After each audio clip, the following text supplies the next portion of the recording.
Hi, welcome at Octo Talks, the podcast where we talk about the newest, the greatest, and the latest in AI.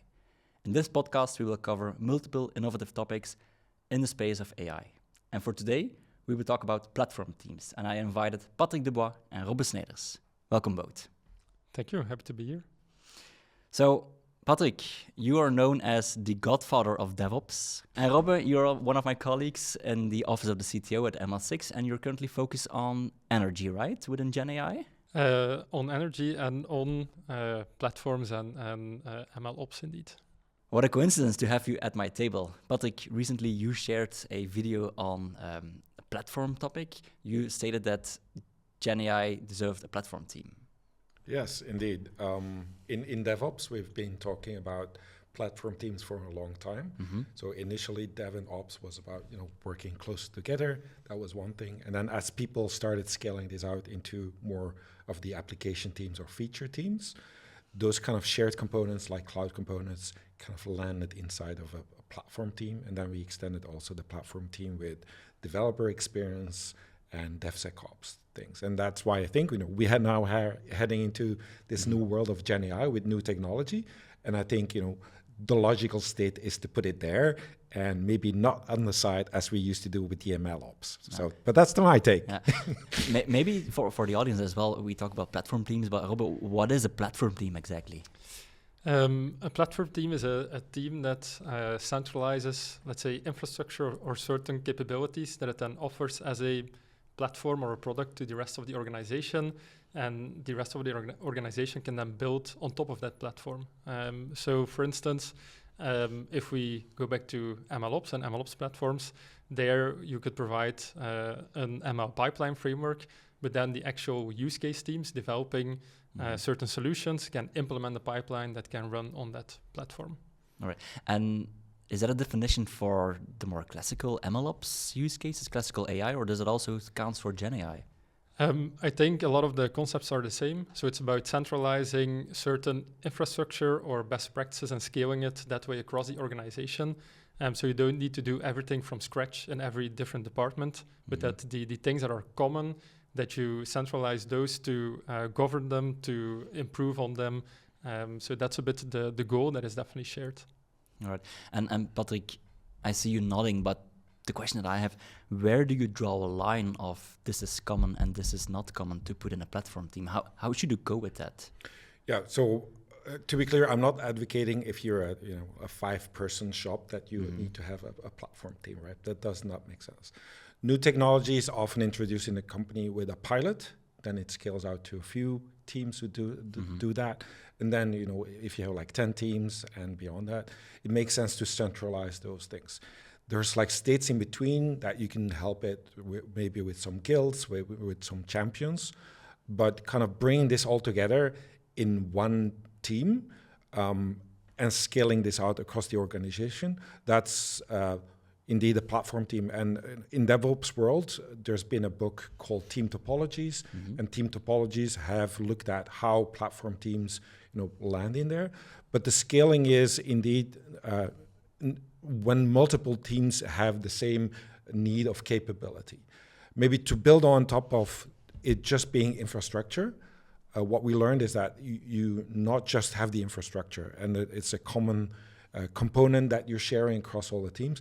We've seen that with other teams, like the identity management team is doing this.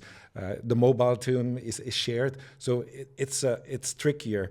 I think it's also the fact that people are building on top of this. So it's not just something they use, like identity that they just use, but they build on top of that. And that abstraction layer is super important, that they don't need to know the lower layers.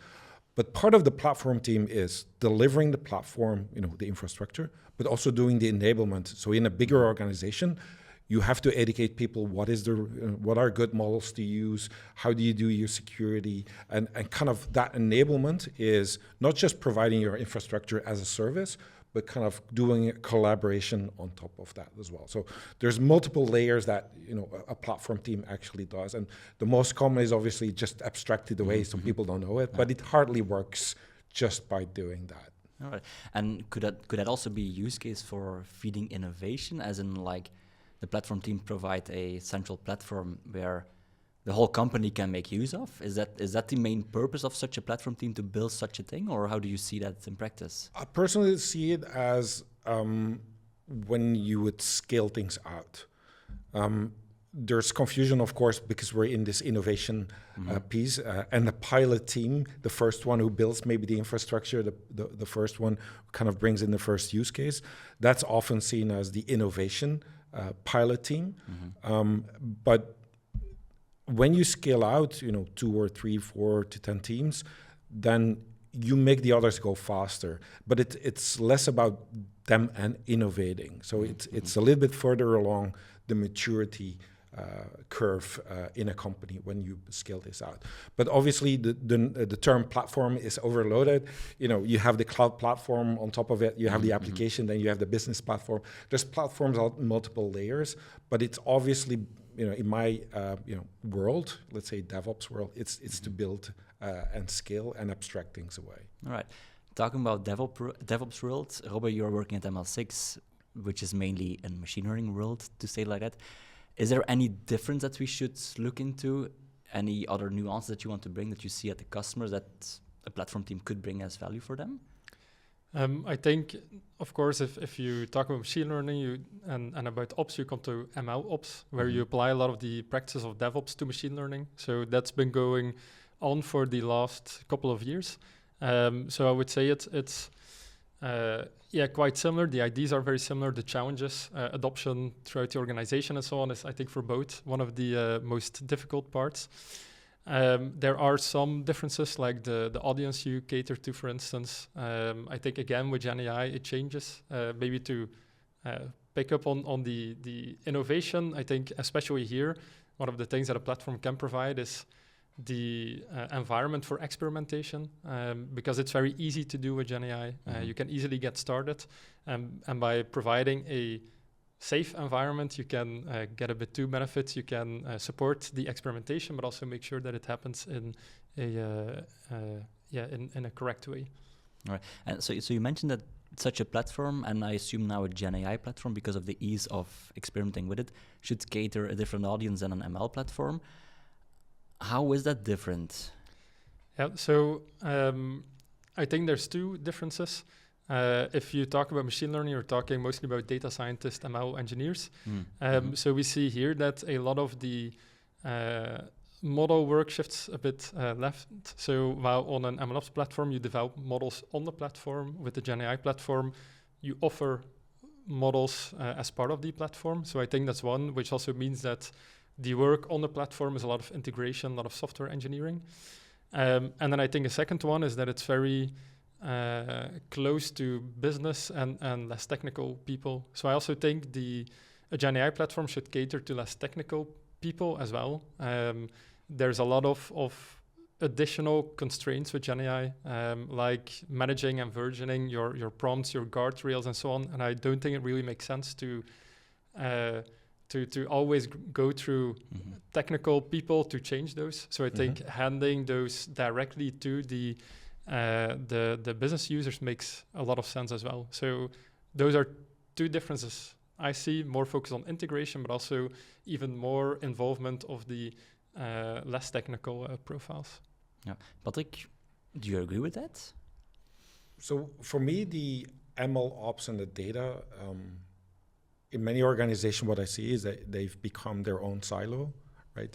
They provide data, but it's less directly used kind of inside of the production. And from what I've seen, the traditional software development teams, they kind of stayed away from this. Like, oh, we'll hand it over to the data team and we'll just instrument it and it gets there.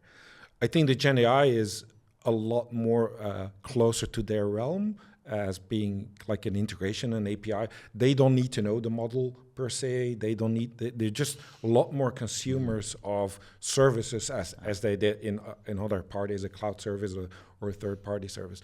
And that's why that part is getting a lot more closer to production and real-time usage. And the business, indeed, that brings it closer to business as more of an after like reporting thing of the analytics or the data. And that's kind of a different shift. So you see the engineers are struggling with the undeterminism, and the data science are struggling with, it needs to be production proof. It's not just in a notebook, and kind of those clashes, kind of the interesting transition that we're going through. All right, and I'm more from let's say, your business audience, I would say, and you're more from a technical side. My assumption would almost be like, in the future, a lot of APIs, a lot of services, ML, GenAI service will be covered, or at least provided with all that in place. How do you see the evolution of such a platform team, GenAI platform team, in the future? What will be their core component for the coming months and years? Yeah, so I think it's true. There's a lot of things already being offered as part of let's say, LLM APIs. But we do see that it gets a bit complex if people across the organization start using different providers, and you lose a bit your view on what is happening. You lose your ability to manage it. So something that we see is a GenAI gateway or an LLM proxy that is often a central part of the platform, where you centralize the access to different LLMs, and then you can, for instance, choose which models you provide access to for which use cases. You can add certain guardrails, you can add cost controls. So I think that's probably one of the most central parts which will stay relevant, because you need to have a view on what is happening, so you can make sure that things are happening correctly as well, and that you're not taking any risks. Okay. From my understanding, and is it correct that I compared with the more classical API management layer, where you could manage throttling, where you could manage the number of requests per second to a certain API endpoint? Is it that plus all the guardrails and GenAI specific components, or is it still something different there? Patrick? Well, the API is one thing, and yes, we've had proxies, throttling, translating, routing in between models. Those are typically patterns you see there. But we've also seen guardrails in a way that, like, the web application firewalls were like filtering things that go in and out over the API, and that's kind of what we're now seeing with the guardrails to put that in. And there is a layering in what you can do centrally, and you've mentioned that, the reusable components, and in DevOps speak we would say, like, that's a paved road. So the teams can choose and pick from whatever is kind of blessed more by the central team. But they are allowed to go outside if they make like a good use case there as well. But for example, the guardrails, as a central team, you can only set a generic layer of guardrails. You cannot do it on specific parts of a use case. So you do have to provide almost that like core feature, and then you make it self-service for them to add on top of that. And that's a similar thing we've seen with APIs.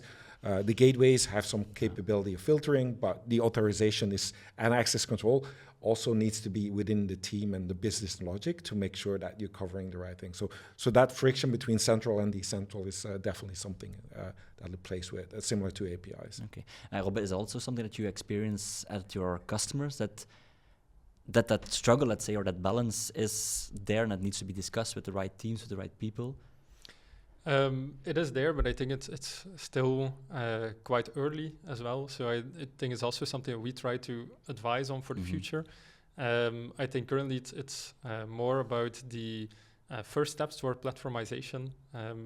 But I think it's already good to have this in view, to know what's coming. And indeed, I think in the end, you want to move a lot of management to self-service, but at the start, I think there's a lot of benefit to centralizing the knowledge as well, and to make sure that you learn from every experiment.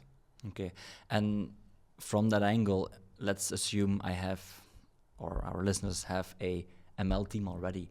What should they do now? Spin up a GenAI platform team, or allow the ML platform team to evolve to the GenAI platform team?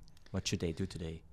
I think there's some things need to be shared, because again, a lot of challenges will be shared, which are often not related to the capabilities that you want to provide, but more to adoption or the very general constraints like security and so on. So I think there's a reason there to be connected. What we have seen is that the features or the capabilities offered for more traditional machine learning and GenAI are quite different. So I do think you can have different sub-teams because, again, there's enough split there to specialize, but an overarching team that lets you benefit from each other's knowledge as well. Okay. But I think it boils a little bit down to where's your weight, right? If your weight is really in the data, it makes sense to kind of extend with the MLOps team. If you have data, but it's not specifically that you have your own models, then you can probably bring this closer to your CloudOps team and the developer experience team to bring it there. I would say kind of the ratio, if I were to pick a team, it would be in the Gen AI space, like 30% of machine learning and 70% of generic coding layer. And that's different from the ML ops, where you definitely want to go like a lot higher on the data layer. But it seems a lot of people can get a lot of benefit without currently playing in the data layer as well. So, but it depends, like how centric, maybe what is your product on where you play this in. But yeah, don't be afraid to bring in traditional software developers because or security people, because they've had this running for a long time in production, and they bring different kind of expertise to the table. Maybe to you don't have to agree with me, but no, I agree, but I think it's important that you mentioned 30% of machine learning as well, because I do think that machine learning engineers or data scientists can still play a big role, because even if the work is a lot of integration, we have seen that it is very difficult to get good results. So there's still a lot of work in experimentation, evaluation, and tuning of the system to get those results. And that's something that's closer to the skill set of those roles. So it is a lot of integration, but it's not just connecting APIs. There's still an experimentation aspect to it as well. All right. And if you state experimentation, then I already think about governance of such a platform team and the platform itself that they build. How does that work? Is it then on a monthly basis they review all the incoming use cases? How do they actually know? How do they work with the business teams, allow me to call it like that, on what they should build, on what they should provide? Because, Patrick, you mentioned before, they can provide a generic layer, but at some point they need to provide something more specific, or how do they collaborate in that moment? Yeah, so it's a journey we've been on, with the extension of DevSecOps. Like it's not like an ivory tower that says you shall not pass, and this is the only way we do things. So they learn that they have to go into the teams and listen to the kind of the needs they have, right? But the governance could be simple sometimes on, do we cover the right license? Have we made sure that we had like opt-outs everywhere? A generic education of people copy and pasting things into ChatGPT, right? All those things are all like valuable. Yeah. And then there's obviously on the data itself, there's governance, what goes in and what goes out, those things as well. But there's generic layers, which model they can use. And educate them on this, because they're not used to this, they don't know what to pick, and that's kind of the enablement that those teams have a lot of experience with. Yeah, indeed. And ideally, it's the as you mentioned, the paved road, the easy way to do things, because otherwise it will be hard if you tell them what to do, right? But if you make the right way, the easy way, then I think you're closest to achieving your goals. All right. Playing devil's advocate here. Let's say I have a brilliant idea right now. I don't have any use case in my company.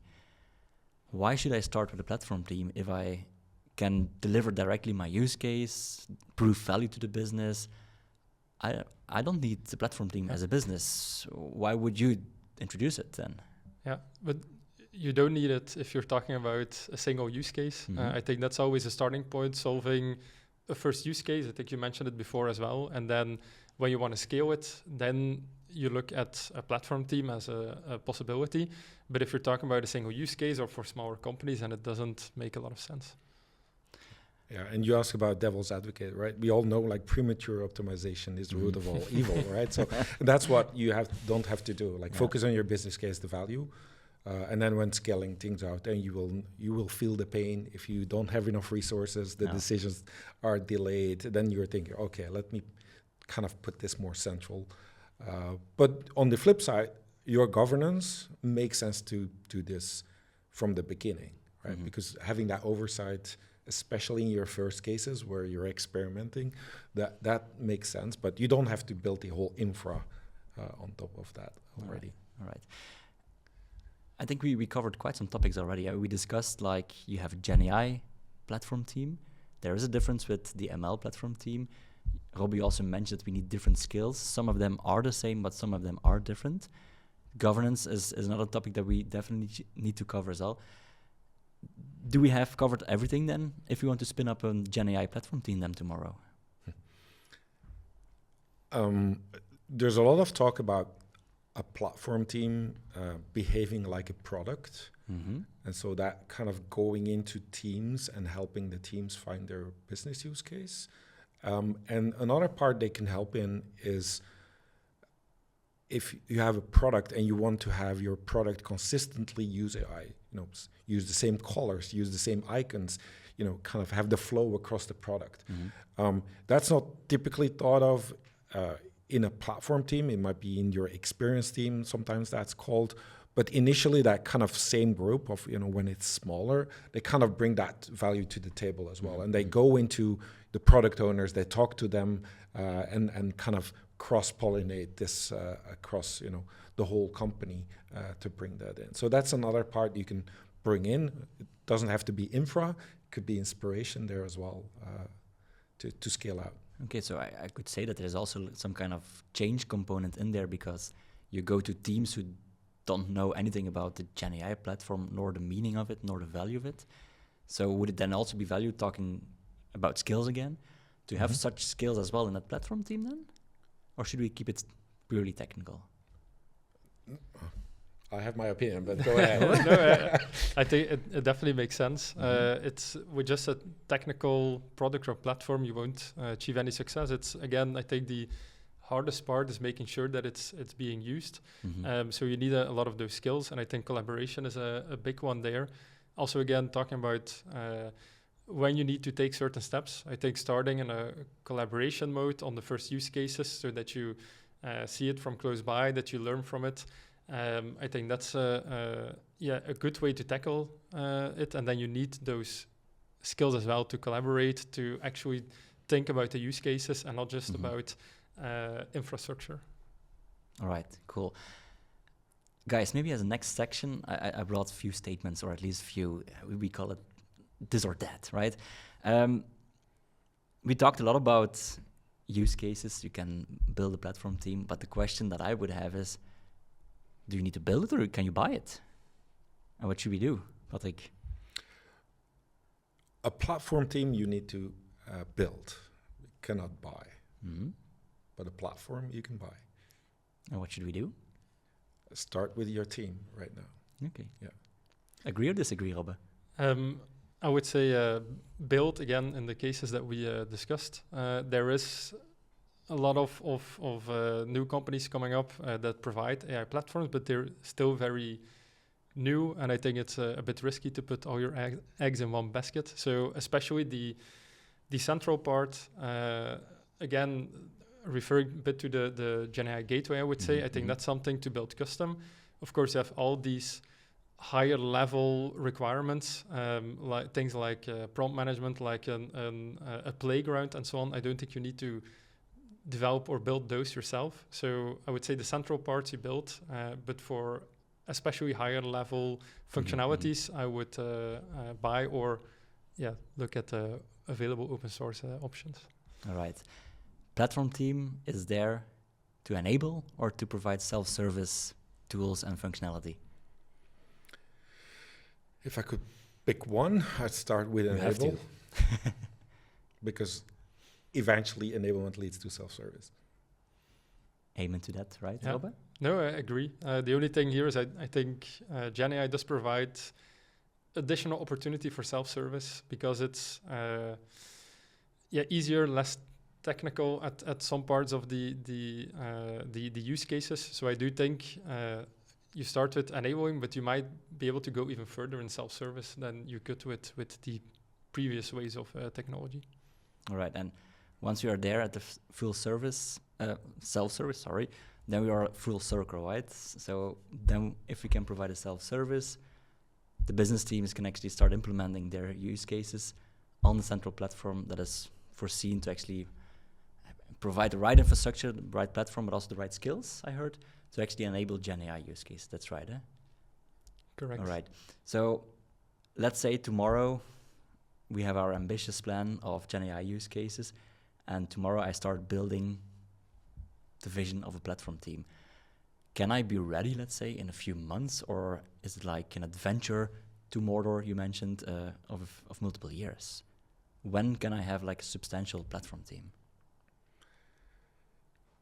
I think it depends on your overall company's maturity. Mm-hmm. If you already have established practices like building platforms for your cloud security or your ML, you can build easily on top of that, right? Mm. But people have to learn the new topics, the new skills, for sure. But that would be more around like, a couple of months to get them oriented and to get them kind of valuable in there. So it doesn't need to take like years. But if you have none of it already, well, good luck. Robbe, how do you experience that with your customers? Yeah, I think it indeed can go quickly if the right basics. But if you look at data platforms, which started years ago, it's not like they're finished and they're just up and running. It's continuous development. It's a road that you're going on for a couple of years, at least I think. So it's about different phases as well. What do you need in the beginning? What do you need later on? And I think it can be good to have a picture at a high level of where you're going, but then take a use case based approach there and only look at the use cases that you're building, what is needed, and that way create a roadmap and make sure that you have different stages where your platform starts providing value already from early on. All right. I think that's wonderful to wrap up, because I learned that the platform team is like a key enabler to deliver value in Gen AI use cases, right? So with that, I would like to thank you both, Patrick, Robbe, to be here, and hopefully see you very soon on any new talks, Patrick, or any amazing project that you're doing, Robbe. Thank you. Yeah, thank Thanks. you.